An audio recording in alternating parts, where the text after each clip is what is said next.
पौराणिक कथाओं के अनुसार माता कैकेयी ने राजा दशरथ से वचन मांगा था कि वह उनके बेटे भरत को अयोध्या की राजगद्दी पर बिठाएं और प्रभु श्री राम जी को 14 वर्षों के लिए वनवास भेज दें। जब भगवान श्री राम जी माता सीता और अनुज लक्ष्मण के साथ वनवास के लिए जा रहे थे, तब उनकी मुलाकात केवट से हुई।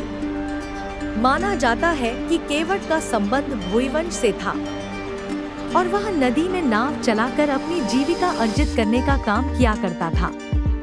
वनवास के दौरान केवट ने प्रभु श्री राम जी, माता सीता और लक्ष्मण जी को नाव में बिठाकर गंगा पार करवाई थी।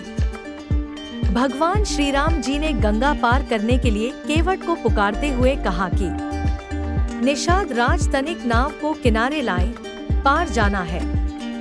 हालांकि केवट नाव को नहीं लाता और प्रभु श्री राम जी के सामने एक शर्त रख देता है। वीडियो अच्छी लगे तो लाइक शेयर सब्सक्राइब कीजिएगा। केवट कहता है कि प्रभु, मैंने आपका मर्म समझ लिया है।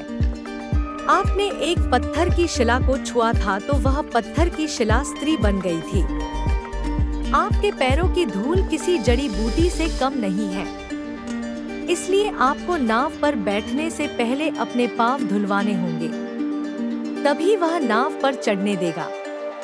केवट की क्या मंशा है, भगवान श्री राम जी समझ जाते हैं और वह इस बात के लिए तैयार हो जाते हैं। हालांकि केवट के इस बर्ताव से लक्ष्मण जी को क्रोध आ जाता है और वे अपना धनुष उठा लेते हैं। इस बात पर तब केवट कहता है कि मार दे प्रभु, इससे बड़ा सौभाग्य क्या होगा। मेरे सामने प्रभु श्री राम जी, माता सीता जी और गंगा जी का तट हो।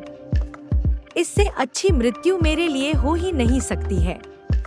इससे तो मेरा उद्धार हो जाएगा। केवट की ये बात सुनकर लक्ष्मण जी का क्रोध शांत हो जाता है।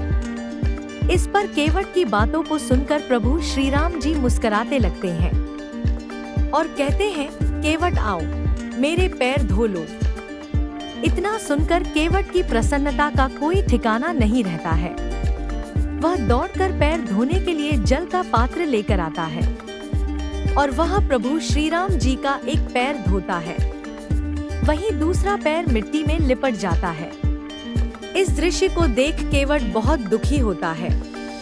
केवट का ये दुख देख प्रभु श्री राम एक पैर पर खड़े हो जाते हैं। एक पैर पर खड़े होने से प्रभु श्री राम जी की परेशानी देख केवट कहता है कि मेरे प्रभु, आप कब तक ऐसे एक पैर पर खड़े रहेंगे? मैं जब तक आपके चरण धोता हूँ। आप मेरे सिर का सहारा ले लीजिए।